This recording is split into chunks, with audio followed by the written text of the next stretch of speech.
এই তুফানে কি তাই হয়েছে? আপনি বলা হয় যে খুব হুট করেই আপনি রাজি হয়ে গেছেন। তুফানে একটি বিশেষ চরিত্রে আমি অভিনয় করব। তা সেই চরিত্রে আমার হয়তো উপস্থিতি খুবই কম সময়, কিন্তু ওই অল্প সময়টুকু যদি আমি কাজে লাগাতে পারি। আপনি কাঁপাই দিবেন? কাঁপাই দেব না, চমক আছে বলেন। শাকিব খান পুরো সিনেমা জুড়ে থাকবেন এবং সেই সঙ্গে আমি কিছু সময় উপস্থিত থাকব। আর এটা হচ্ছে কি যে আমার এই এই চলচ্চিত্রে কাজ করার পেছনের প্রধান যেটা উদ্দেশ্য সেটা হচ্ছে যে এটাই, যে আমরা চাই যে আমাদের বাংলাদেশের সিনেমা এগিয়ে যাক এবং আমরা কিভাবে একসঙ্গে কাজ করলে আমাদের সিনেমাটার অগ্রগতি হবে। ফাইন, ডেফিনেটলি এটা আমি আমার ওই চর্চার মধ্যে আছে।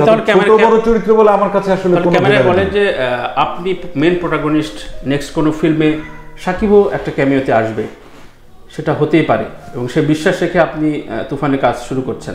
না, সেই বিশ্বাস না, সেটা যদি চাওয়া রেখে সাকিব যদি সেটা আসে, সেটা সম্ভব হবে।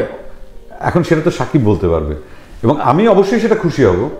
এবং আমি সাকিবের ছবিতে আমি একটা ক্যামিও রোল করছি, আমার ছবিতে যদি কখনো সাকিব যদি এরকম ক্যামিও রোল যদি করে, আমি অবশ্যই সবচেয়ে বেশি খুশি। যেটা হয়েছে ধরেন শাহরুখ সালমানের ব্যাপারে, সালমানের ছবিতে শাহরুখ ক্যামিও করেছে, শাহরুখের ছবিতে।